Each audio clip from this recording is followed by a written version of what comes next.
জয় students, আজিৰ ক্লাছত আমি ক্লাছ 10ৰ ইতিহাস তাৰে আমি দ্বিতীয় পাঠটো চাম। যাৰ নামটো আছে অসমত ব্ৰিটিছ বিৰোধী জাগৰণ আৰু ব্ৰিটিছ বিৰোধী জাগৰণ আৰু কৃষক বিদ্ৰোহ। মানে ব্ৰিটিছক যেতিয়া আমি আৰম্ভণি কৰিলোঁ বিৰোধ কৰাটো, সেইটো জাগৰণ বুজাইছে, আৰু কৃষকৰ বিদ্ৰোহটো ইয়াতে আমি আলোচনা কৰিব পাৰিম। ঠিক আছে, ইয়াতে এইবিলাক পইণ্টছ আপোনালোকে চাব। এইখিনি বস্তু আমাৰ ইয়াতে আলোচনা কৰাইছে। অসমত আপোনাৰ ইয়াৰ কি প্ৰভাৱ পৰিল আপোনাৰ বিদ্ৰোহৰ 1857-ৰ আৰু ব্ৰিটিছ বিৰোধী জাগৰণ এইটো আছে। তাৰপিছত দেৱানৰ বিদ্ৰোহ আমাৰ অসমৰ মৰিৰাম দেৱানৰ বিদ্ৰোহ। তাৰপিছত আপোনাৰ বিফলতাৰ কাৰণ কি আছিল, মানে আমি কিয় বিফল হ'লোঁ, হাৰি গ'লোঁ। আগেইন অসমত ব্ৰিটিছ ৰাজহ বন্দোবস্তিৰ প্ৰভাৱ। তাৰপিছত স্থানৰকোট বিদ্ৰোহ হৈছিল, কৃষকৰ আৰু জনজাতীয় বিদ্ৰোহ। এইবিলাক বস্তু আমি ইয়াতে পইণ্টছবিলাক শিকিবলৈ পাম। ইয়াতে যিমান যি আপোনাৰ ডাটাছবিলাক দিয়া আছে নহয়, ভালকৈ চাব। তাৰপিছত পৰীক্ষাত 1 মাৰ্কৰ আনচিটো আহি যায়। ঠিক আছে, আপোনাৰ এই মাৰৱাৰীবিলাক যে আছে তাক কেয়া বুলিও কৈছিল আৰু বাঙালী মহাজা, এইবিলাক বস্তু এইবিলাক মানে জাতিবিলাক তাতে সোমাই আছিল আকৌ ক'ত যিমান যি সংখ্যাবিলাক দি আছে নহয়, সেইবিলাক ভালকৈ আপোনালোকে মনত ৰাখিব, কাৰণ চনবিলাক দি থাকে পৰীক্ষাত। ঠিক আছে, ক'ত কেতিয়া কি হৈছিল। যেনেকৈ অসমত আপোনাৰ 1857 যে আছে, তাৰে বিদ্ৰোহৰ প্ৰভাৱ কি হৈছিল অসমত মৰিৰাম দেৱানে যে বিদ্ৰোহ কৰিছিল, সেইটো বিষয়ে ইয়াতে চাব পাৰিব নহয়। এইখিনি বস্তু আমাৰ দিয়াই আছে, কোনে কেতিয়া কি আহি পেলাই সহায় কৰিছিল, কাক চিঠি পঠাইছিল নহয়, এইটো চাওকচোন, চিঠি পঠাইছিল হলৰেড ভালকৈ চাব। মই ইমানখিনি বস্তুটো কি ক'বলৈ নাযাওঁ এইটো মৰিৰাম দেৱান তেওঁৰ বিষয়ে দিয়া আছে। তাৰপিছত আপোনাৰ অসমত আপোনাৰ ব্ৰিটিছৰ তাৰিখেও গুৰুত্ব দিয়া হৈছিল, আৰু আপোনাৰ কৃষকৰ বিদ্ৰোহ। তাৰপিছত ফুলগুৰি ভাৱাটো আছে, ৰাইজ মিল আছে, নামনি অসমৰ কৃষক বিদ্ৰোহটো আছে, HR উইলিয়াম বাৰো সময়ত কথাটো আছে গোটেইখিনি চাব আপোনালোকে। মুঠতে মই ডাইৰেক্ট কুৱেশ্যন আনচাৰত আহি যাওঁ। ইয়াতে পেজ নম্বৰ 60 পেজ নম্বৰ 60 যোনটো তাতে প্ৰথম কুৱেশ্যনটো দিয়া আছে যে ব্ৰিটিছ শাসন প্ৰতিষ্ঠা হোৱাৰ পিছত অসমৰ ৰাজহ সংগ্ৰহ পদ্ধতি কি পৰিৱৰ্তন হৈছিল। ঠিক আছে, এতিয়া আমি ইয়াৰে কুৱেশ্যন আনচাৰটো চাম। But before starting my class, welcome to my YouTube channel exam Jyoti. Now let's start the class. প্ৰথমতে আপোনাৰ দিয়া আছে যে 1826 1824 চনত অসমৰ ব্ৰিটিছ শাসন প্ৰতিষ্ঠা হোৱাৰ পিছত ডবগড় পৰিৱৰ্তে মুদ্ৰাৰে ৰাজহ সংগ্ৰহৰ ব্যৱস্থা প্ৰৱৰ্তন কৰা হয়, আৰু ব্ৰিটিছসকলে সকলো ধৰণৰ ৰাজহ মুদ্ৰাৰ মাধ্যমেৰে সংগ্ৰহ কৰাৰ ব্যৱস্থা কৰে। ঠিক আছে, সেনেকৈ সিহঁতে মুদ্ৰাৰ মাধ্যমেৰে সংগ্ৰহ কৰিছিল ব্যৱস্থাকেইটা ৰাজহ। নেক্সট কুৱেশ্যনটো আছে আপোনাৰ 1 নম্বৰটো 2 নম্বৰটো চাওঁ। কোন চনত আপোনাৰ মফট মিলছ অসমলৈ আহিছিল চ' সেইটো আপোনাৰ হ'ব 1853।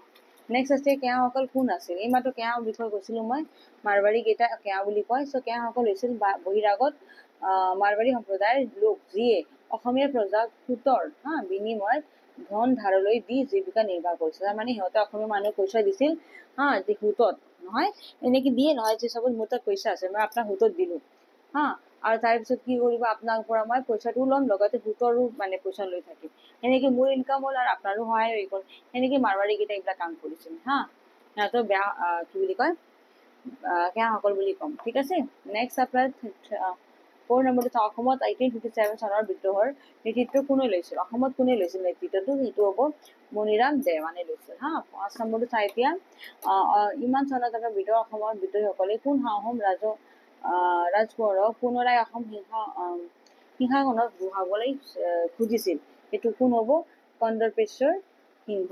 ঠিক আছে, তাৰে পিছত আছে 6 নম্বৰটো মৰিৰাম দেৱানক কোন বঙালী মুক্তিয়াৰে সহায় কৰিছিল, সেইটো হ'ব মধুমালিক। নেক্সট কুৱেশ্যন নম্বৰ 7টো চাবচোন। মণিৰাম দেৱানৰ লগত কোনে ফাঁচী কাঠত ওলমিবলৈ লগা হৈছিল, এইটো হ'ব কোননো, পিয়লি বৰুৱা। নেক্সট আছে 8 নম্বৰটো কোনে মৰিৰাম দেৱানক বিচাৰ কৰিছিল। চ' কেপ্টেইন হলৰেড মৰিৰাম দেৱানক বিচাৰ কোনে কৰিছিল, কেপ্টেইন হলৰেড। নেক্সট 9 নম্বৰ কুৱেশ্যনটো আছে অসমৰ 80 চনৰ বিদ্ৰোহৰ আপোনাৰ বিফলতাৰ দুটা কাৰণ কি কি আছে, বিফল আমি হ'লো, কিয় হ'লো এইখিনি সময়ত অসমত, তাৰে কাৰণ লিখিব দিছে। চ' বিদ্ৰোহীৰ সংখ্যা অতি কম আছিল, আমাৰ সংখ্যাটো বহুত কম আছিল। কেৱল যোৰহাট আৰু শিৱসাগৰতে তেওঁলোকৰ গতিবিধি সীমিত আছিল দেৱানে নগাঁও, কামৰূপ আৰু গুৱাহাটীৰ সমৰ্থন আদায় কৰিব পৰা নাছিল। এটাতো আমাৰ সংখ্যা কম আছিল, গতিকে তেওঁ মেনেজ কৰিব পৰা নাই। নেক্সট আপোনাৰ বিদ্ৰোহৰ মুখ্য সংগঠক মৰিৰাম দেৱানে বিদ্ৰোহস্থলীৰ পৰা বহু দূৰত অৱস্থান কৰিছিল, আৰু তেওঁ কলিকতাত থাকি পত্ৰৰ জৰিয়তে বিদ্ৰোহ নিয়ন্ত্ৰণ কৰিবলৈ চেষ্টা কৰিছিল, যিটো আপোনাৰ অপ্ৰায়োগিক বুলি প্ৰমাণিত হয়। আৰু তেওঁ নিকটৱৰ্তী স্থানৰ পৰা বিদ্ৰোহ পৰিচালিত কৰাৰ প্ৰয়োজন আছিল ওকে কৰাৰ প্ৰয়োজন আছিল হা নেক্সট 10 নম্বৰ কোৱেশ্চনটো চাব কোন কোন চনত আপোনাৰ টিকট ঘৰ আৰু আয়কৰ প্ৰৱৰ্তন কৰা হৈছিল ঠিক আছে সো এইটো হ'ব আপোনাৰ 1858 হা তো সেইখিনি চনত কি হৈছিল টিকট ঘৰ আৰু 1860 হা তেওঁ চনত কি হৈছিল আয়কৰ প্ৰৱৰ্তন কৰা হৈছিল ঠিক আছে নেক্সট হ'ব আপোনাৰ কোৱেশ্চন নম্বৰ 11 ব্ৰিটিছৰ অসমৰ দুৰ্দশাৰ কি মানে দুটা কাৰণ আছে তো প্ৰথমটো হ'ব আপোনাৰ ব্ৰিটিছ দিনৰ অসমৰ কৃষক দুৰৱস্থাৰ দুটা কাৰণ হ'ল প্ৰথমতে আছে ব্ৰিটিছ চৰকাৰে আৰোপ কৰা অত্যাধিক কৰ মানে বহুত বেছি পইচা লৈছিল আৰু বানপানী আৰু অনাবৃষ্টি আদি প্ৰাকৃতিক দুৰ্যোগ এই দুটা আমাৰ বহুত বেয়া অৱস্থা আছিল হা কৃষকৰ কাৰণে ওকে নেক্সট কোৱেশ্চন নম্বৰ 12 টো চাবচোন আপোনাৰ কি দিছে লেফটেনেণ্ট সিঙ্গাৰ হা তেওঁ কোন আছিল সো 1861 চনত ফুলগুৰি ধাবাৰ সময়ত ঠিক আছে লেফটেনেণ্ট সিঙ্গাৰ নগৰ আপোনাৰ সহকাৰী উপযুক্ত আছিল ঠিক আছে এইটো বেলেগ বেলেগ শব্দ দিব আৰু প্ৰতিবাদকাৰী কৃষকসকলৰ নিয়ন্ত্ৰণক চেষ্টা কৰোঁতে কৃষকসকলে তেওঁৰ লাঠিৰে কোবাই হত্যা কৰে ঠিক আছে তো মানে সেনেকে মাৰিছিল সিহঁতে হা নেক্সট আছে 13 নম্বৰটো ফুলগুৰিৰ বন্ধোৱা কেতিয়া সংঘটিত হৈছিল সো এইটো হ'ব আপোনাৰ কেতিয়া 1861 চনৰ 18 অক্টোবৰত ঠিক আছে নেক্সট আছে আপোনাৰ ৰঙিয়াৰ কৃষক বিদ্ৰোহ কেতিয়া সংঘটিত হৈছিল সো ৰঙিয়াৰ নামটো আপোনালোকে গম পায় হয়নে সো ৰঙিয়াৰ আপোনাৰ 1893 হা 93 চনৰ 24 ডিসেম্বৰত হৈছিল ঠিক আছে নেক্সট আছে লাচিমা ক'ত অৱস্থিত হা সো লাচিমাটো আপোনাৰ অসমৰ উত্তৰ কামৰূপৰ বজালী অঞ্চলত লাচিমা অৱস্থিত হয় ঠিক আছে নেক্সট 16 নম্বৰটো চাবচোন লাচিমা কৃষক বিদ্ৰোহ কেতিয়া সংঘটিত হৈছিল সেইটো হ'ব কেতিয়া আপোনাৰ 1894 চনৰ 21 জানুৱাৰী দিনা ঠিক আছে সো 15 আৰু 16 টো হ'ল আমাৰ নেক্সট 17 নম্বৰটো চাওঁ পথৰুঘাটৰ কৃষক বিদ্ৰোহ কেতিয়া হৈছিল সেইটো হ'ব আপোনাৰ কিমান 1814 চনত ঠিক আছে নেক্সট আছে 18 নম্বৰ কোৱেশ্চনটো 61 চনৰ জয়ন্তীয়া বিদ্ৰোহৰ নেতৃত্ব কোনে দিছিল হা সো কোনে হ'ব উকিয়াং নলবা ওকে ঠিকে আছে নেক্সট আছে 19 নম্বৰ কোৱেশ্চনটো যে 1881 চনত আপোনাৰ উত্তৰ কাছাৰ জনজাতীয় বিদ্ৰোহৰ নেতৃত্ব কোনে দিছিল সেইটো হ'ব সম্বোধন কছাৰী ওকে নেক্সট 20 নম্বৰটো চাবচোন আপোনাৰ টিকেন্দ্ৰ দ্বিতীয়ক কোনে মৃত্যুদণ্ডৰে দণ্ডিত কৰিছিল সেইটো হ'ব ব্ৰিটিছ সকলে ঠিক আছে নেক্সট আছে আপোনাৰ কোৱেশ্চনটো JW কুইণ্টেনক কোন চনত হত্যা কৰা হৈছিল সো এইটো হ'ব 1891 চনত ঠিক আছে নেক্সট দীঘল প্ৰশ্ন উত্তৰ দি চাম আমি যে 1857 না আৰু 58 এইখিনি সময়ত বিদ্ৰোহৰ কাৰণ সম্পৰ্কে চমুকৈ আলোচনা কৰা ঠিক আছে সো ভাৰতীয় চিপাহীসকলৰ বিদ্ৰোহৰে আপোনাৰ বিদ্ৰোহৰে 1897 চনত 10 মেত নহয় মিৰাটত ঠিক আছে মিৰাট যি জাগা আছে তাতে হা তাতে আৰম্ভ হোৱা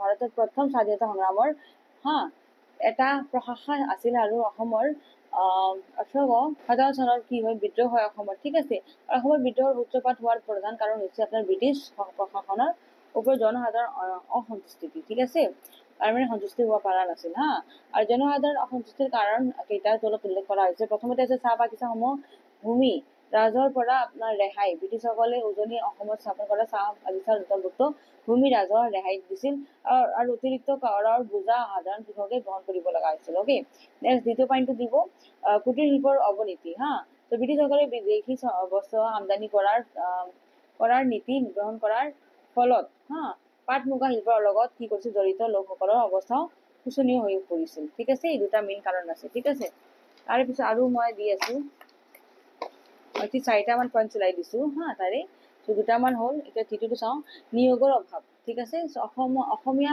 সমাজৰ উচ্চ শ্ৰেণীৰ লোকসকল আধুনিক শিক্ষাৰে শিক্ষিত নোহোৱাৰ ফলত কি হৈছিল ইষ্ট ইণ্ডিয়া কোম্পানীৰ প্ৰশাসনত নিযুক্ত হ'ব পৰা নাছিল হা সিহঁতে যিহেতু পঢ়া পাতি নাছিল গতিকে সিহঁতে চাকৰি ল'ব পৰা নাছিল ব্ৰিটিছসকলে বঙদেশৰ পৰা অনা বঙালী বাবুসকলক হা কোম্পানীৰ প্ৰশাসনত নিযুক্তি দিছিল গতিকে বেংগলৰ পৰা মানুহকেইটা আনি পেলাই সিহঁতক চাকৰি দিছিল নেক্সট আছে দাস প্ৰথাৰ বিলুপ্তি চ' আপোনাৰ 1840 চনত ঠিক আছে হোৱা দাস প্ৰথাৰ বিলুপ নহয় দাস প্ৰথা যে আছিল দাস প্ৰথাৰ বিলুপ সাধনক অভিজাত শ্ৰেণীটোৱে সহজভাৱে লোৱা নাছিল কাৰণ ইয়াতে কাৰণ বুলি দিব ঠিক আছে কাৰণ ইয়াৰ পৰিপ্ৰেক্ষিতত সকলো ধৰণৰ কায়িক আপোনাৰ শ্ৰম তেওঁলোকে নিজেই কৰিবলগীয়া হৈছিল আৰু এনেদৰে মৰ্যাদা হানি হোৱাত তেওঁলোকৰ মনত অসন্তুষ্টি সৃষ্টি হৈছিল। মুক্ত হোৱা লগোৱা দিগচৌবিলাক চাহ বাগিচাত নিযুক্তি হৈছিল যদিও তেওঁলোকৰ কল্যাণৰ বাবে ব্যৱস্থা গ্ৰহণ কৰা নাছিল। ঠিক আছে, এইকেইটা মেইন আমাৰ কাৰণ হৈছে অসমৰ হা। গতিকে এইখিনি 4টা পইণ্টছ লিখিব। নেক্সট আপোনাৰ 2 নম্বৰটো চাব। অসমত আপোনাৰ 1857 to 58 এইখিনি সময়ত বিধৰ মৈৰাম দেৱানৰ ভূমিকা সম্পৰ্কে আলোচনা কৰা হা। চ' আমাৰ মৈৰাম দেৱানৰ কি ভূমিকা আছিল এইখিনি সময়ত, এতিয়া আমি এইটো চাম। মৈৰাম দেৱানে অসমত ইমান চনৰ বিদ্ৰোহৰ নেতৃত্ব দিছিল আৰু তেওঁ এই বিদ্ৰোহৰ পৰিকল্পনাকাৰী উপদেষ্টা আৰু সংগঠক আছিল। সংগঠক আছিল মানে তেওঁ সংগঠন কৰিছিল।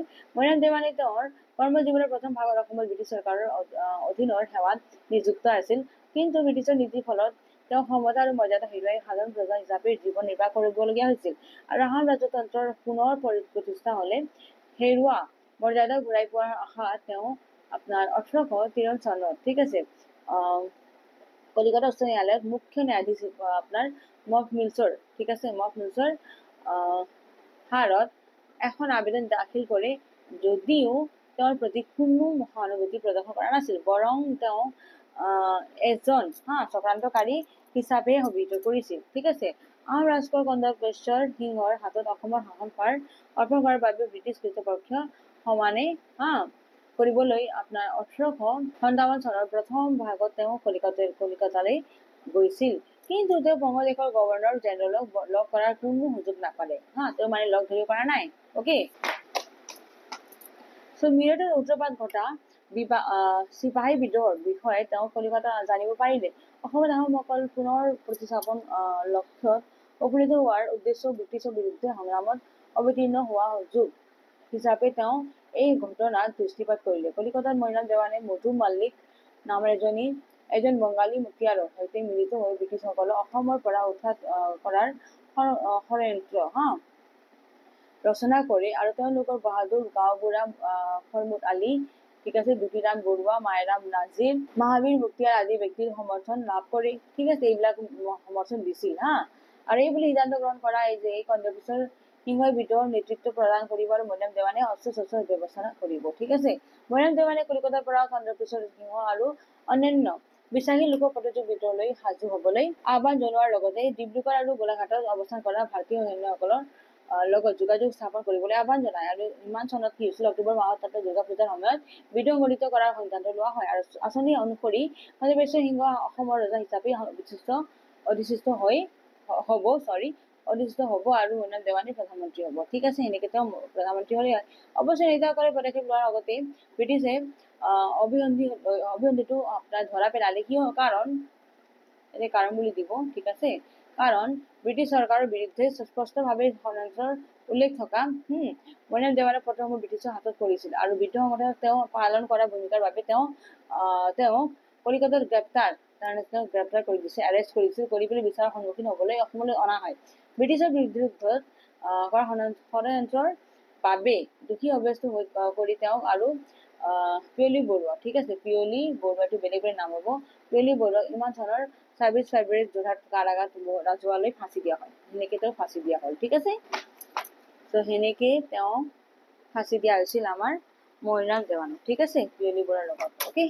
নেক্সট আপোনাৰ কুৱেশ্যন নম্বৰ 3, কি কাৰণত আৰু অসমত ইমান চনৰ বিদ্ৰোহ ব্যৰ্থ হৈছিল আলোচনা কৰা অসমত ইমান চনত মৈৰাম দেৱানে বিদ্ৰোহ সংঘটিত কৰাৰ আঁচনি প্ৰস্তুত কৰিছিল আৰু তেওঁ কেইগৰাকীমান অসম দানঙৰীয়াই সহায়ো কৰিছিল। ঠিক আছে, ব্ৰহ্মপুত্ৰ উপত্যকাত পুনৰাই অসম শাসন প্ৰতিষ্ঠাৰ লক্ষ্যত উপনীত হোৱাৰ এই বিফল হোৱাৰ কাৰণকেইটা তলত উল্লেখ কৰা হৈছে। প্ৰথমতে স্থানৰ বিদ্ৰোহী সংখ্যা অতি তাকৰীয়া আছিল। ঠিক আছে, মৈৰাম দেৱানৰ সমৰ্থন কেৱল যোৰহাট আৰু শিৱসাগৰতহে আছিল নহয়, এইবিলাক তেওঁ সেইখিনি জাগাত যোৰহাট আৰু শিৱসাগৰত তেওঁ সমৰ্থনটো পাইছিল। নগাঁও, কামৰূপ আৰু গুৱাহাটীত তেওঁ সমৰ্থন আদায় কৰিব পৰা নাছিল, কিন্তু ইয়াতে কিন্তু গুৱাহাটীত, কামৰূপত, নগাঁৱত সমৰ্থন তেওঁ পোৱা নাছিল। আদায় কৰিব পৰা নাছিল। নেক্সট পইণ্টটো আছে আঁচনি কাৰ্যালয় কৰাৰ বিলম্ব দেৰি হৈ গৈছিল সকলো ধৰণৰ প্ৰস্তুতি সম্পূৰ্ণ কৰাৰ পাছতো বিদ্ৰোহীসকলে বিদ্ৰোহ কাৰ্যকৰী কৰাত পলম কৰিছিল। ফলস্বৰূপে কি হৈছিল, ব্ৰিটিছসকলে প্ৰতিৰোধী ব্যৱস্থা গ্ৰহণেৰে বিদ্ৰোহ দমন কৰিবলৈ যথেষ্ট সময় পাইছিল। ঠিক আছে, নেক্সট থাৰ্ড পইণ্টটো দিব নেতৃত্বৰ অভাৱ।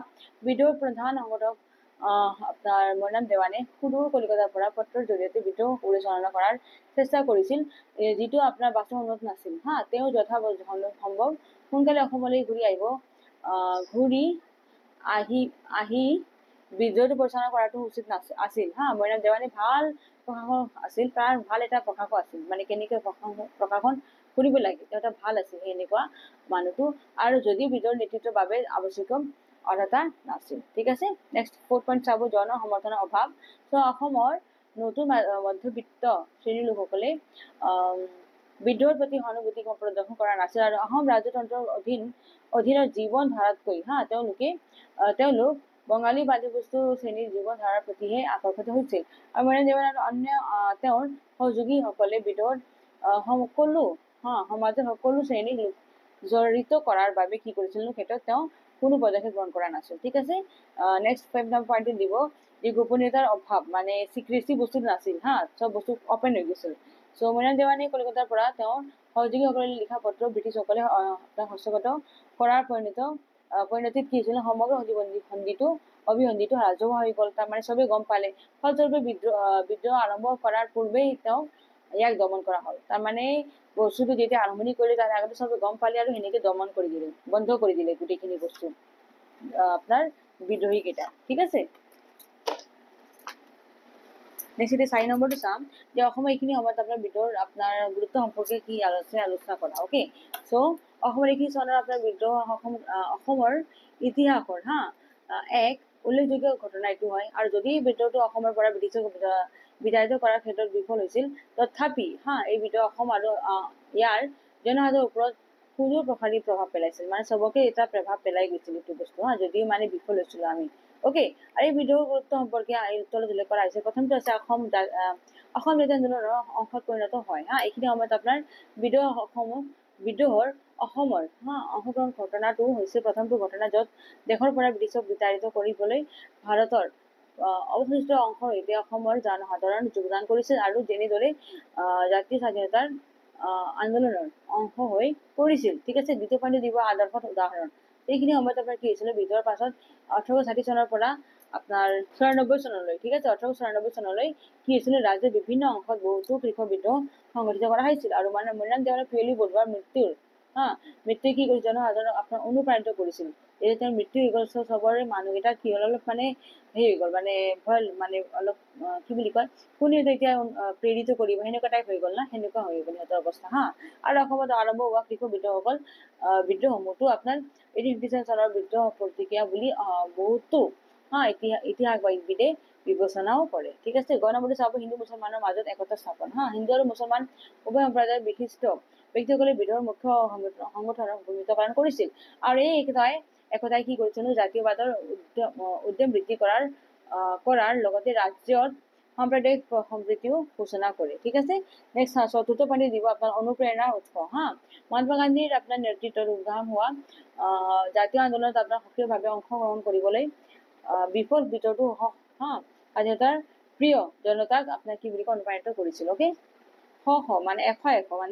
মানে এশ কথা কৈছে তেওঁ এশ স্বাধীনতা প্ৰিয় জনতা অনুপ্ৰাণিত কৰিছিল। ঠিক আছে, নেক্সট 5 নম্বৰ কুৱেশ্যনটো চাব, যে ফুলগুৰি ধাৰ ওপৰত এটি টোকা লিখা চ' অসমত কেইবাবছৰ ধৰি চলা এলানি কৃষক বিদ্ৰোহৰ প্ৰথমটো বিদ্ৰোহী হৈছে আপোনাৰ 1861 চনৰ ফুলগুৰি ধাৰ। ঠিক আছে, ব্ৰিটিছসকলে আপোনাৰ প্ৰৱৰ্তন কৰা নতুন ৰাজহুৱা নীতিৰ ফলত কৃষকসকলৰ অধিক অৱনতি ঘটিছিল, আৰু চৰকাৰৰ দ্বাৰা আফু খেতিৰ ওপৰত নিষেধাজ্ঞা আৰু তামোল পাণৰ ওপৰত কৰ আৰু কৰটোৱে হৈছে ফুলগুৰি ধাৰ প্ৰধান কাৰণ। আৰু চবৰ ওপৰত কৰ দি দিছিল, সিহঁতে পইচা দিব লগা হৈছিল, টেক্স যাক আমি টেক্স বুলি কওঁ। আফু খেতিৰ জৰিয়তে জীৱন নিৰ্বাহ কৰা নগাঁও জিলাৰ ফুলগুৰি গাঁৱত বসবাস কৰা তিৱা জনজাতিৰ লোকসকল চৰকাৰৰ নিষেধাজ্ঞাৰ ফলত কি হৈছিল, অতিশয় সিহঁতে অসন্তুষ্ট হৈ পৰে, মানে সিহঁতে ভাল পোৱা নাছিল বস্তুটো চৰকাৰী নিৰ্দেশনাৰ বিৰুদ্ধে অসন্তুষ্টি। ঠিক আছে, অসন্তুষ্টি ৰক্ষা কৰিবলৈ অঞ্চলটোৱে 1500 জন কৃষকে 1861 চনৰ 17 ছেপ্টেম্বৰ ৰাইজ মেলৰ অনুষ্ঠিত কৰে, আৰু য'ত মানে আফু খেতি বন্ধ কৰাৰ বিৰুদ্ধে প্ৰতিবাদ সাব্যস্ত কৰা হয়। আফু খেতিৰ ওপৰত নিষেধাজ্ঞা প্ৰত্যাহাৰ আৰু তামোল পাণৰ ওপৰত আপোনাৰ কৰা ৰোপণ প্ৰত্যাহাৰৰ অনুৰোধ জনাই উপযুক্ত হাৰ্বাৰ্ট কেঞ্চাৰ হাৰ্বাৰ্ট স্কন্স, তেওঁৰ মানুহজনৰ নাম কি আছিল হাৰ্বাৰ্ট স্কন্স তেওঁৰ হাতত কি হৈছিলনো, তেওঁৰ হাতত এখন আবেদন পত্ৰ দাখিল কৰে আৰু তেওঁলোকক দুৰ্ব্যৱহাৰ কৰাত 1861 চনৰ 15 অক্টোবৰত ফুলগুৰিত লাঠিৰে সজ্জিত কৃষকসকলে অন্য এক ৰাইজমেল অনুষ্ঠিত কৰে আৰু 18 অক্টোবৰত আপোনাৰ এই মেলত প্ৰায় 4000 কৃষকে ৰাইজে সমবেত হয়। ঠিক আছে, সহকাৰী উপাযুক্ত লেফটেনেণ্ট GB সিঙাৰে কি কৰিছিল, ৰাইজৰ প্ৰতি সহানুভূতি প্ৰদৰ্শন নকৰিলে আৰু লগতে অহা পুলিচ বাহিনী ৰাইজৰ হাতত থকা লাঠিবোৰ কাঢ়ি আনিবলৈ নিৰ্দেশ দিলে আৰু লাঠিৰ বাবে টনা আজৰা চলি থাকোঁতে আপোনাৰ সমবেত ৰাইজৰ উপৰ্যুপৰি লাঠিৰ আপোনাৰ আঘাতত কি হৈছিলে, তেওঁৰ ঘটনাস্থলী মৃত্যু হ'ল আৰু তেওঁ সেই মৃতদেহটো প্ৰতিবাদকাৰী কৃষকসকলে কলং নদীত কি কৰিলে, নিক্ষেপ কৰিলে, মানে তাতে পেলাই দিলে আৰু এই ঘটনাটো আছিল ফুলগুৰি ধোৱাৰ। ঠিক আছে, আৰু দোষী সাব্যস্ত হোৱা কৃষকসকলক মৃত্যুদণ্ড বিহা হয় আৰু অন্যান্য অভিযুক্ত লোকক কালে পানী নিৰ্বাহিত কৰা হয়। সেনেকে সিহঁতক কালে পানী দিয়া হ'ল যোনে তাতে আছিল। অ'কে, কৃষককেইটা তো ফুলগুৰি ধোৱাৰ উপযুক্ত এই যে ইয়াক প্ৰকৃত গণ আন্দোলনৰ প্ৰচেষ্টা অন্তৰ্ভুক্ত আছিল কিয়নো কাৰণ ইয়াতে কাৰণ লিখিব কাৰণ ইয়াত বিভিন্ন জনগোষ্ঠীৰ লোক, শিক্ষিত মধ্যবিত্ত শ্ৰেণীৰ লোক, ব্যৱসায় আৰু মজুদাৰী স্বতঃস্ফূৰ্তভাৱে কি হয় অংশগ্ৰহণ কৰিছিল আৰু ব্ৰিটিছ সাম্ৰাজ্যবাদৰ পৰা মুক্ত হোৱাৰ বাবে সাধাৰণ জনগণৰ প্ৰয়াস ইয়াত প্ৰৱেশ পাইছিল আৰু আটাইতকৈ গুৰুত্বপূৰ্ণ কথাটো এই যে এই ঘটনা অসমৰ অন্যান্য প্ৰান্তৰ কৃষকসকলকো ব্ৰিটিছৰ দমন আৰু শোষণৰ বিৰুদ্ধে সংগঠিত হ'বলৈ অনুপ্ৰাণিত কৰিছিল। ঠিক আছে, ধুনীয়াকে লিখিব, অলপ দীঘলা হৈছে আনচাৰ কেইটা, মই বুজি পাইছো, তথাপি ইম্পৰ্টেণ্ট হয়, লিখিব নেক্সট কুৱেশ্যন 6 চাবচোন কি কৈছে, ইমান চনত আপোনাৰ 94 চনত, ঠিক আছে 1894 চনত আপোনাৰ উত্তৰ কামৰূপত কি সংঘটিত হোৱা কৃষক বিদ্ৰোহ সম্পৰ্কে অলপ আলোচনা কৰা। ঠিক আছে, এতিয়া 6 নম্বৰ উত্তৰটো চাম। ঠিক আছে, ব্ৰিটিছ চৰকাৰৰ আপোনাৰ অৱদমনকাৰী নীতিৰ বিৰুদ্ধে কৃষক বিদ্ৰোহ সংঘটিত হোৱাৰ পদক্ষেপ অব্যাহত কৰি থাকিল। ব্ৰিটিছসকলে ফুলগুৰিৰ বিদ্ৰোহৰ পৰৱৰ্তী পৰ্যায়টো আপোনাৰ 1892 চনত 100% খাজনা বৃদ্ধি আৰু কি ক'লে কঠোৰভাৱে, ঠিক আছে, সংগ্ৰহ কৰাৰ ব্যৱস্থা গ্ৰহণ কৰিলে আৰু ইয়াৰ ফলত কি হলো, সাধাৰণ জনগণৰ ক্ষুব্ধ হৈ পৰে আৰু ৰাইজ মেলত কি হলো মিলিত প্ৰতিবাদ সাব্যস্ত কৰিলে। ঠিক আছে, আৰু বজালী অঞ্চলত আপোনাৰ কি ৰাইজ মেলত আৰু পানীগাঁৱত, ঠিক আছে, পানীগাঁৱত কি হ'ল, পানীগাঁৱৰ চাপৰিত অনুষ্ঠিত, ঠিক আছে, এইটো অনুষ্ঠিত বুলি দিব, অনুষ্ঠিত ৰাইজ মেলত উত্তৰ কামৰূপৰ লাচিমা চৌখুটি পানীগাঁও, অ'কে, সৰ্থেবাৰী, তাৰপিছত আছে আপোনাৰ পাটাচাৰকুছি ৰঙিয়া, তাৰপিছত নলবাৰী, ধৰ্মপুৰ, বজালী আদি কৃষকসকলেও অংশগ্ৰহণ কৰিছিল আৰু 1894 চনৰ 21 জানুৱাৰীত খাজনা সংগ্ৰহ কৰিবলৈ যাওঁতে মজুদাৰ আৰু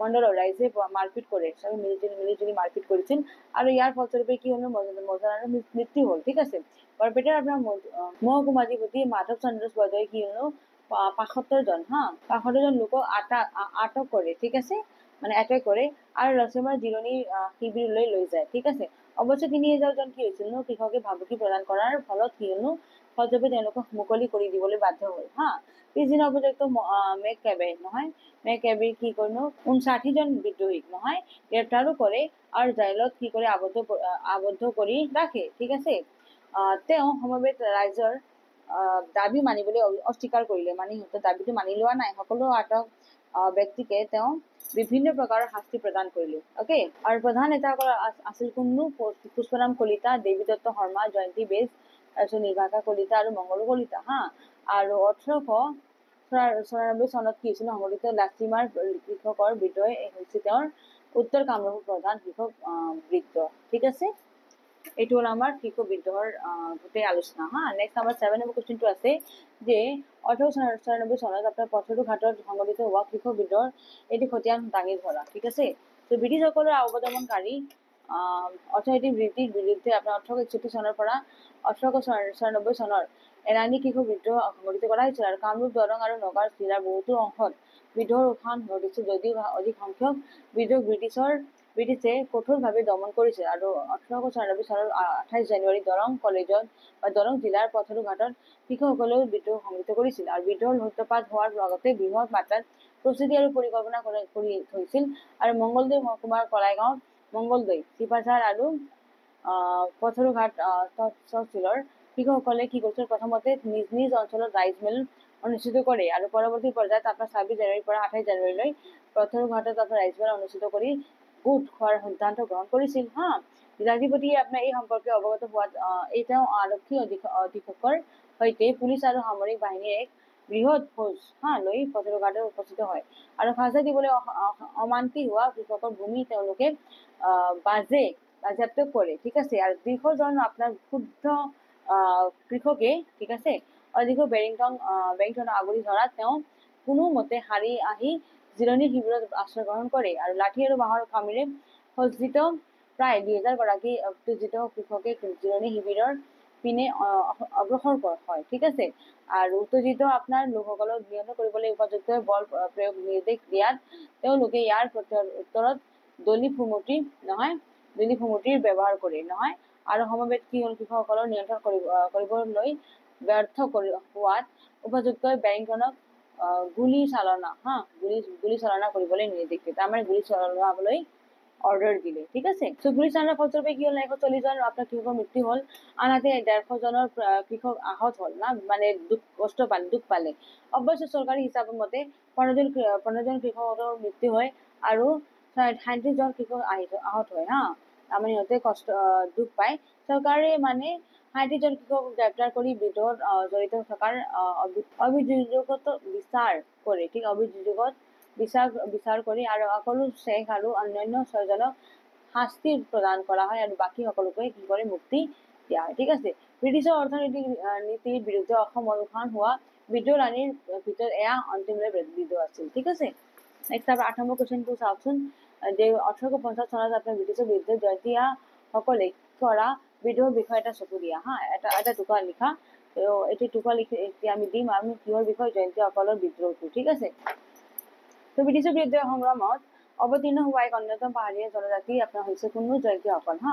1835 চনত কি হৈছিল, ব্ৰিটিছে স্বাধীনতা প্ৰিয় জয়ন্তীয়া জনজাতিসকলৰ ভূখণ্ড অধিকাৰ কৰা তেওঁলোকে ব্ৰিটিছে এই পদক্ষেপ সহজভাৱে লোৱা নাছিল আৰু ব্ৰিটিছসকলে নিজে নিযুক্ত কৰা দলেসকলৰ ওপৰত সঘনে কৰা দোষাৰোপ সামূহিকভাৱে মাছ ধৰি সংগ্ৰহ আদি ৰাজহ সংগ্ৰহৰ স্বাৰ্থত নিষেধাজ্ঞা আৰোপণ, ধৰ্মীয় আৰু পৰম্পৰাগত ৰীতি নীতিৰ হস্তক্ষেপ আদি বিদ্ৰোহৰ বীজ ৰোপণ কৰিছিল। ঠিক আছে, নগদ ধন হিচাপে কৰ কাটল প্ৰদান কৰি নোপোৱা এই জনজাতিসকলৰ ওপৰত গৃহকৰ আৰু আয়কৰ আৰোপ কৰাৰ পদক্ষেপ তেওঁলোকৰ মাজত অধিক মাত্ৰাত বৃদ্ধি কৰিছিল। চৰ্দাৰ আৰু দলেসকলৰ লগত মিলিত হৈ জয়ন্তীসকলে বিদ্ৰোহৰ প্ৰস্তুতি কৰিবলৈ আৰম্ভণি কৰিছিল আৰু গৃহকৰ আৰোপ কৰাৰ ঠিক পাছতে জোৱাইৰ তহচিলদাৰ অপসাৰণ কৰি বিদ্ৰোহ সূচনা কৰা হয় আৰু পৰৱৰ্তী পৰ্যায়ত জয়ন্তীপুৰ, মুলগোল, ঠিক আছে, আপোনাৰ জাফলং এইবিলাক জাগাটো এই ধৰণৰ চেৰা অঞ্চলত বিদ্ৰোহৰ সূত্ৰপাত হয় আৰু কিন্তু ব্ৰিটিছ চৰকাৰে আপোনাৰ কঠোৰভাৱে এই বিদ্ৰোহটো দমন কৰিবলৈ চেষ্টা কৰিছিল। জয়ন্তীয়া পাহাৰৰ লোকসকলে সুকীয়া নবাহকৰ নেতৃত্বত বিদ্ৰোহ ঘোষণা কৰে আৰু 1862 চনৰ 7 জানুৱাৰীত কি হৈছে, তেওঁলোকে হঠাৎ জয়স্থিত ব্ৰিটিছ ছাউনীত আক্ৰমণ কৰে। ঠিক আছে,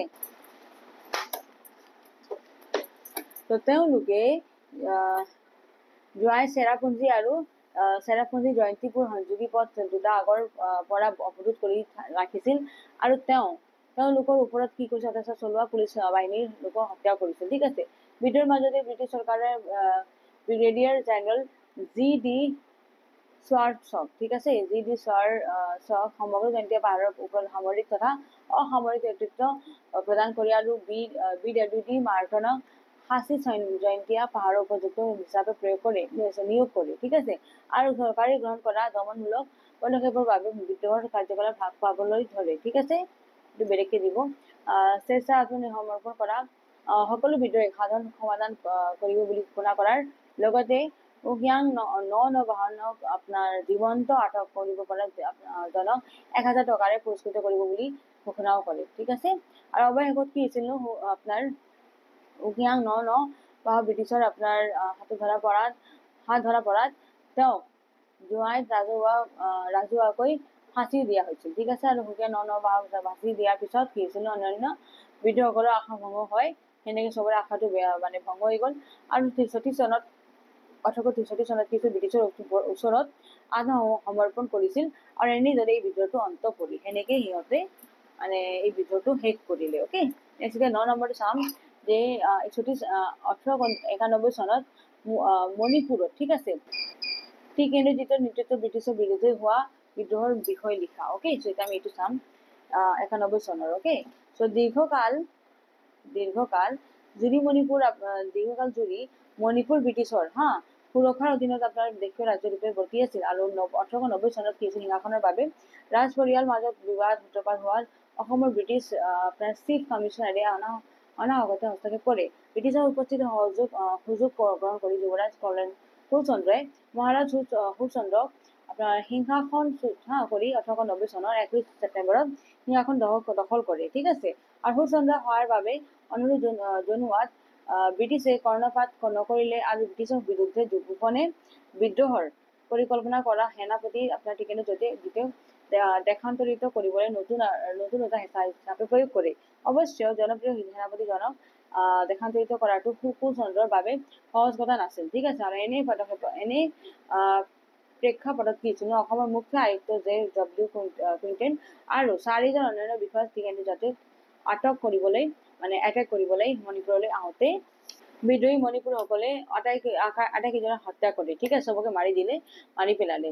পৰৱৰ্তী পৰ্যায়ত ব্ৰিটিছসকলে এক শক্তিশালী বাহিনী প্ৰেৰণ কৰি টিকেনৰ দ্বিতীয়ক আপোনাৰ আটাক কৰে আৰু কি বুলি কয় ব্ৰিটিছ বিৰোধী কাৰ্যকলাপৰ বাবে তেওঁ ফাঁচি দিয়া হয়। 1891 চনৰ আপোনাৰ ছেপ্টেম্বৰত কি বুলি কয় সুৰচন্দ্ৰ নামৰ নাবালক, ঠিক আছে, নাবালক এজনক কি কৰি ৰজা হিচাপে ঘোষণা কৰে। আৰু ব্ৰিটিছ চৰকাৰৰ ৰাজনৈতিক প্ৰতিনিধিক মণিপুৰৰ প্ৰশাসনৰ সকলো দায়িত্ব অৰ্পণ কৰা হয়। আৰু বিদ্ৰোহৰ সময়ছোৱাত ব্ৰিটিছৰ সন্মুখীন হোৱা ক্ষতিৰ বাবদ ব্ৰিটিছসকলৰ 2.50, ঠিক আছে, এইখিনি 2.5 লাখ টকা কি কৰিছে পৰিশোধ কৰিবলগীয়া বাধ্য কৰা হয়। আৰু এনেদৰে ব্ৰিটিছ মণিপুৰৰ ওপৰত আধিপত্য প্ৰতিষ্ঠা কৰা হয়। ঠিক আছে, বা কৰিছিল। নেক্সট আমি চমুকৈ লিখিব দিছো মই। প্ৰথমতে আছে অসমৰ ইংৰাজ প্ৰৱৰ্তন কৰা ৰাজহুৱা ব্যৱস্থা। চ' 1826 চনৰ ইয়াণ্ডাবু ট্ৰিটি, ঠিক আছে, ইয়াণ্ডাবু সন্ধিৰ জৰিয়তে কি হয়, অসম ব্ৰিটিছ সাম্ৰাজ্যৰ অংশ হৈ পৰিছিল। আৰু অৱশেষত তেওঁলোকৰ ৰাজ্যখনৰ প্ৰশাসনৰ দায়িত্ব সম্পূৰ্ণৰূপে গ্ৰহণ কৰি আৰু কেইটামান বৰ্ষৰ ভিতৰতে কি হৈছিল, গঢ়ি তোলা শক্তিশালী ৰাজহ সংগ্ৰহৰ প্ৰণালীৰ অধীনত এক নতুন ৰাজহ ব্যৱস্থাৰ প্ৰৱৰ্তন কৰা হয়। আৰু কৃষি উন্নীতকৰণ বা কৃষকৰ দৰিদ্ৰতা দূৰীকৰণৰ পৰিৱৰ্তে ৰাজহ সংগ্ৰহৰ ওপৰতে অধিক গুৰুত্ব আৰোপ কৰা হৈছিল। আৰু আহোম যুগত দ্ৰব্যৰ জৰিয়তে কৰ প্ৰদান কৰা হৈছিল, কিন্তু ব্ৰিটিছে মুদ্ৰাৰ জৰিয়তে ৰাজহ সংগ্ৰহ ব্যৱস্থা প্ৰৱৰ্তন কৰে। আৰু এই ব্যৱস্থাৰ জৰিয়তে কৃষকৰ অৱস্থান অধিক অৱনতি ঘটিছিল। কাৰণ কৰ পৰিশোধ কৰিব নপৰাকৈ তেওঁলোকৰ হাতত নগদ ধন নাছিল, মানে পইচা নাছিল। কৃষকসকলে সুদখোৰ মাৰোৱাৰী আৰু বঙালী মহাজনৰ পৰা ধন ধাৰ ল'বলৈ বাধ্য হৈছিল। আৰু এই মহাজন শ্ৰেণীটোৱে অত্যাধিক সুতৰ ধাৰ দাবী, ঠিক আছে, এইটো দাবী হ'ব, হাৰ দাবী কৰাৰ পৰিণতিত কি হৈছে, তেওঁলোকৰ অৱস্থাৰ অধিক অৱনতি ঘটিছিল। ঠিক আছে, অৱনতি ঘটিছিল। আৰু এনেদৰে ব্ৰিটিছ চৰকাৰে প্ৰৱৰ্তন কৰা নতুন ৰাজহ নীতি আৰু মুদ্ৰা অৰ্থনীতিয়ে জনসাধাৰণৰ মাজত তীব্ৰ অসন্তুষ্টিৰ সৃষ্টি কৰিছিল। আৰু ইয়াৰ পৰিণতি পৰৱৰ্তী সময়ছোৱাত ভালেমান বিদ্ৰোহ সংঘটিত হৈছিল। ঠিক আছে, নেক্সট দ্বিতীয়টো আছে আমাৰ মণিৰাম দেৱান। প্ৰথমটো দ্বিতীয়টো চাওঁ মণিৰাম দেৱান। চ' মণিৰাম দেৱানে আমাৰ ইমান চনত বিদ্ৰোহ কৰা ব্যক্তিজন আছিল। আৰু মণিৰাম দেৱান তেওঁ এগৰাকী বিচক্ষণ ৰাজনীতিজ্ঞ আৰু প্ৰশাসক আছিল। তেওঁৰ সম্পূৰ্ণ নামটো আছিল মণিৰাম বৰভাণ্ডাৰ বৰুৱা। ঠিক আছে, তেওঁৰ কি নাম আছিল, মণিৰাম বৰভাণ্ডাৰ বৰুৱা। আৰু তেওঁ ব্ৰিটিছে যোৰহাটত চিৰস্থায়ী হিচাপে কি কৰিছিল, নিয়োগ কৰিছিল। আৰু পৰৱৰ্তী পৰ্যায়ত ৰজা পুৰন্দৰ সিংহৰ অধীনত দেৱান হিচাপে যোগদান কৰিছিল। পাছত তেওঁ যোৰহাটত চাহ বাগিচা স্থাপন কৰিছিল। কিন্তু ব্ৰিটিছ চাহৰ খেতিয়কে পোৱাৰ দৰে তেওঁ ৰাজহ পৰিশোধৰ ক্ষেত্ৰত ৰেহাই পোৱা নাছিল। এইটো কাৰণৰ লগতে অন্যান্য কাৰকে তেওঁ ব্ৰিটিছ বিৰোধী কৰি তুলিছিল। আৰু চিপাহী বিদ্ৰোহৰ দ্বাৰা অনুপ্ৰাণিত হৈ তেওঁ ইমান চনত কি হৈছিল, 1857ত বিদ্ৰোহৰ পৰিকল্পনা কৰি লৈছিল, যাৰ বাবে কি হল, তেওঁ কেইগৰাকীমান বিশিষ্ট দেশভক্ত লোকৰ সমৰ্থন আদায় কৰিবলৈ সক্ষম হৈছিল। ঠিক আছে, অৱশ্যে তেওঁলোকে পৰিকল্পনাটো কাৰ্যকাৰী কৰাৰ আগতে তেওঁলোকে ৰচনা কৰা ষড়যন্ত্ৰটো ৰাজহুৱা এনেকে এইটো দুটা বেলেগ হ'ব, ষড়যন্ত্ৰটো ৰাজহুৱাটো বেলেগ হ'ব। হৈ পৰিছিল। মৰিয়াম দেৱান আৰু তেওঁৰ এজন সহযোগী পিয়ালি বৰুৱাক দোষী সাব্যস্ত কৰি 1858 চনৰ 26 ফেব্ৰুৱাৰীত কি কৰিছিল যোৰহাটত ৰাজহুৱালৈ ফাঁচি দিয়া হৈছিল। আৰু তেওঁৰ জীৱনৰ আদৰ্শই এশ স্বাধীনতা প্ৰয়াসী যুৱ যুৱতী অনুপ্ৰাণিত কৰিছিল। ঠিক আছে, নেক্সট আপনাৰ 3 নম্বৰটো চাবচোন ফুলগুৰি ধাৱা ফুলগুৰি ধাৱাটো চাই এতিয়া। চ' 1861 চনত আপোনাৰ কি সংঘটিত হোৱা ফুলগুৰি ধাৱাক অসমৰ ইতিহাসৰ এক গুৰুত্বপূৰ্ণ বিদ্ৰোহ হিচাপে বিবেচনা কৰা হয়। অ'কে, ফুলগুৰি ধাৱাটো কেতিয়া আছে 1861 চনত, ভালকে মনত ৰাখিব দেই, 1861 চনত 61। অ'কে, আৰু ব্ৰিটিছৰ শোষণাত্মক অৰ্থনৈতিক নীতিৰ বিৰুদ্ধে গঢ়ি উঠা এলানি কৃষক বিদ্ৰোহৰ ভিতৰত এয়া প্ৰথমটো বিদ্ৰোহ আছিল। আৰু ব্ৰিটিছ চৰকাৰৰ আফু খেতি বন্ধ কৰাৰ আদৰ্শটোৱে ইয়াৰ কাৰক আছিল। আৰু ব্ৰিটিছসকলে তিয়া জনজাতিৰ লোকসকলক আফিং বা কানিৰ উৎপাদন আৰু বিক্ৰীৰ ক্ষেত্ৰত নিষেধাজ্ঞা আৰোপ কৰিছিল। কাৰণ ইয়াতে কাৰণ বুলি দিব, ঠিক আছে, কাৰণ তেওঁলোকে ব্ৰিটিছ মানে নিজে কানি বিক্ৰী কৰিবলৈ লৈছিল, মানে ইয়াতে নিজে বিক্ৰী কৰি আছিল আৰু এই নিষেধাজ্ঞা তিৱা জনজাতিৰ লোকসকলক যথেষ্ট প্ৰভাৱিত কৰিছিল। ঠিক আছে, আৰু তেওঁলোকে নগাঁৱৰ ওচৰৰ ফুলগুৰি নামৰ গাঁওখনত বিদ্ৰোহ সংঘটিত কৰিছিল। আৰু বিদ্ৰোহীসকলৰ নগাঁৱৰ সহকাৰী উপযুক্ত লেফটেনেণ্ট সিঙাৰক হত্যা কৰিছিল নহয়। আৰু এই অপৰাধত বহুতো কৃষকক গ্ৰেপ্তাৰ কৰা হৈছিল আৰু হেজাৰজনক অস্থায়ী কাৰাগাৰত কেইবামাহ বন্দী কৰি ৰখা হৈছিল। ঠিক আছে, সেনেকে হৈছিলে আপোনাৰ ফুলগুৰি ধাৱাটো নেক্সট আপোনাৰ আছে 5 নম্বৰটো লাচিমাৰ কৃষক বিদ্ৰোহ এতিয়া লাচিমাৰ কৃষক বিদ্ৰোহটো চাওঁ। 1860 চনৰ পৰা আপোনাৰ 1894 চনলৈ অসমত সংঘটিত হোৱা এলানি কৃষক বিদ্ৰোহটোৰ ভিতৰত এক গুৰুত্বপূৰ্ণ বিদ্ৰোহ আছিল। আৰু 94 চনত কি হৈছিল, জানুৱাৰীত কামৰূপ জিলাত সংঘটিত হোৱা লাচিমাৰ বিদ্ৰোহ আছিল। লাচিমাৰ আপোনাৰ কৃষক বিদ্ৰোহৰ প্ৰধান কাৰণ আছিল আপোনাৰ ব্ৰিটিছসকলে আৰোপ কৰা বৰ্ধিত হাৰৰ ৰাজহ কৃষকসকলে খাজনা হ্ৰাস কৰিবলৈ ব্ৰিটিছ কৰ্তৃপক্ষৰ ওচৰত দাবী উত্থাপন কৰিছিল, যদিও তেওঁলোকৰ দাবী মানি নলয় আৰু ইয়াৰ ফলত কি হৈছিল, কৃষকসকলে বিদ্ৰোহৰ সূত্ৰপাত কৰে নহয়। আৰু তেওঁৰ কামৰূপৰ বজালী অঞ্চলত লাচিমা অৱস্থিত হৈছে, হয়নে? অঞ্চলটোৰ ৰাইজে অনুষ্ঠিত কৰা ৰাইজময় চৰকাৰে নিৰ্ধাৰণ কৰা বৰ্ধিত হাৰৰ ৰাজহ প্ৰতিৰোধ নকৰাৰ সিদ্ধান্ত লয়। আৰু ৰাজহ সংগ্ৰহৰ বাবে যোৱা দুজন ব্যক্তি কি কৰিছে, বেয়াকৈ মাৰধৰ কৰাৰ ফলত কি হৈছে, তাৰে এজনৰ কিছুদিন পিছতো মৃত্যু হ'ল আৰু পৰৱৰ্তী পৰ্যায়ত আপোনাৰ ব্ৰিটিছ কৰ্তৃপক্ষই প্ৰেৰণ কৰা নগাঁৱৰ আপোনাৰ মহকুমাধিপতি আপোনাৰ 500জন লোকক কি কৰিছিল, আটক কৰি এটেক কৰিছিল। তাৰমানে কৰি পেলাই লাচিমাৰ জিৰণি শিবিৰলৈ লৈ যায় আপোনালোকে প্ৰায় 3000 কৃষকে শিবিৰটো ঘেৰাও কৰাত তেওঁ বন্দীসকলক মুকলি কৰি দিয়ে। আৰু পিছদিনা উপযুক্ত মেকেবে কি কৰিছে, এক বৃহৎ বাহিনীৰ সৈতে আহি আপোনাৰ 59 জন বিদ্ৰোহীক নহয় নেতাক গ্ৰেপ্তাৰ কৰিছিল আৰু উপযুক্ত গ্ৰেপ্তাৰ কৰা কৃষকসকলে মুক্তিৰ দাবী সমবেত 6,000 মান কৃষকক স্বাক্ষৰ সম্বলিত এখন আবেদন পত্ৰ উপযুক্ত গৰাকীৰ হাতত অৰ্পণ কৰা হয়, যদিও তেওঁলোকক মুক্তি দিবলৈ তেওঁ অমান্তি মানি লোৱা নাছিল। ঠিক আছে, আৰু গ্ৰেপ্তাৰ হোৱা লোকসকলক দৃষ্টান্তমূলক শাস্তি প্ৰদান কৰা হয়, যাতে অন্য লোকে ব্ৰিটিছৰ বিৰুদ্ধে বিদ্ৰোহ কৰিবলৈ সাহস কৰিব নোৱাৰে। আৰু এই বিদ্ৰোহৰ প্ৰধান নেতাসকলে আছিল গোহাঁই দলৈ, পুষ্পৰাম কলিতা, দেৱদত্ত শৰ্মা, জয়ন্তী বেজ আৰু নিৰ্ভাষা কলিতা আৰু মংগলু কলিতা। ঠিক আছে, নেক্সট হৈছে আমাৰ 5 নম্বৰটো পথৰুঘাটৰ ৰণ এতিয়া পথৰুঘাটটো চাম এতিয়া। ব্ৰিটিছ চৰকাৰে কৃষকসকলৰ পৰা ৰাজনৈতিক শোষণ আৰু অত্যাধিক কৰাৰ ৰোপণৰ বাবে 1860 চনৰ পৰা আপোনাৰ 1896 চনলৈ অসমত এলানি কৃষক বিদ্ৰোহ সূত্ৰপাত হয়। আৰু ব্ৰিটিছৰ শোষণৰ বিৰুদ্ধে ফুলগুৰি, ৰঙিয়া, লাচিমা আদিৰ লোকে ইতিমধ্যে বিদ্ৰোহ ঘোষণা কৰিছিল। আৰু 94 চনত কি হৈছিল, জানুৱাৰীত পথৰুঘাটৰ কৃষক বিদ্ৰোহ সংঘটিত কৰা হৈছিল। ৰাইজে অনুষ্ঠিত কৰা কেইবাখনো ৰাজমেলত বৰ্ধিত হাৰৰ ৰাজহ আৰু ইয়াৰ সংগ্ৰহত বিৰোধিতা কৰাৰ সিদ্ধান্ত গ্ৰহণ কৰা হয়। আৰু এই অঞ্চলত আপোনাৰ কৃষকসকলে 94 চনৰ 26 জানুৱাৰীৰ পৰা 28 জানুৱাৰীলৈ পথৰুঘাটত তিনিদিনীয়াকৈ এক বৃহৎ ৰাজমেল অনুষ্ঠিত কৰি তাত সমবেত হোৱাৰ পৰিকল্পনা কৰিছিল।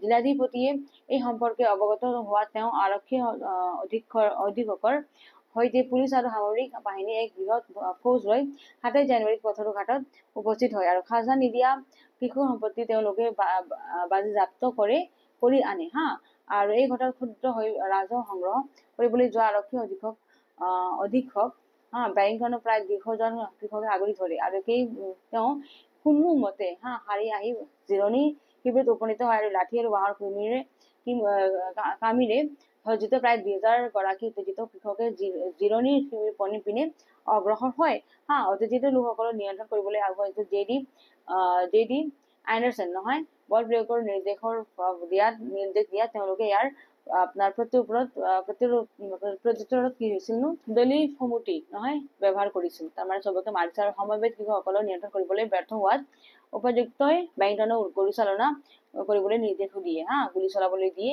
আৰু গুলী চলাৰ ফলস্বৰূপে কি হয় 140 জন কৃষকৰ মৃত্যু হয় আনহাতে 150 জন কৃষক আহত হয় হা অৱশ্য চৰকাৰী হিচাপ মতে 15 জন কৃষকৰ মৃত্যু হয় আৰু 60 জনৰ কি হয়নো আহত হয় হা চৰকাৰে 60 জনক কৃষকৰ গ্ৰেপ্তাৰ কৰি বিৰোধ জড়িত থকাৰ অভিযোগ বিচাৰ কৰি আকলু শেখ আৰু অন্য 6 জনক শাস্তি প্ৰদান কৰা হয় আৰু বাকী সকলক মুক্তি কৰি দিয়ে হা নেক্সট 6 নম্বৰ চাবচোন অসমৰ কৃষক বিদ্ৰোহৰ গুৰুত্ব So 1826 চনত কি হৈছিল ইয়াণ্ডাবু সন্ধিৰ জৰিয়তে ব্ৰিটিছসকলে অসমৰ প্ৰশাসনৰ দায়িত্ব লাভ কৰে আৰু ভূখণ্ডগৰাকী হোৱাৰ পাছত তেওঁলোকে প্ৰৱৰ্তন কৰা ৰাজ্য ব্যৱস্থা হা অসমৰ কৃষকসকলক সম্পূৰ্ণভাৱে বিধ্বস্ত কৰে নহয় তেওঁলোকে উচ্চ হাৰত ৰাজহ দাবী কৰিছিল আৰু মুদ্ৰাৰে ৰাজহ সংগ্ৰহ ব্যৱস্থা কৰিছিল যিটো পৰিশোধ কৰাটো কৃষকসকলৰ বাবে কষ্টকৰ আছিল ব্ৰিটিছৰ বিৰুদ্ধে সামগ্ৰিক অসন্তুষ্টিৰ ফলস্বৰূপে কি হৈছিল ৰাজ্যৰ বিভিন্ন অংশত এলানি কৃষক বিদ্ৰোহৰ সূচনা হয় আৰু এনে কিছুমান বিদ্ৰোহ হৈছিল আপোনাৰ ফুলগুৰি ধাবা নহয় নামনি অসমৰ বিদ্ৰোহ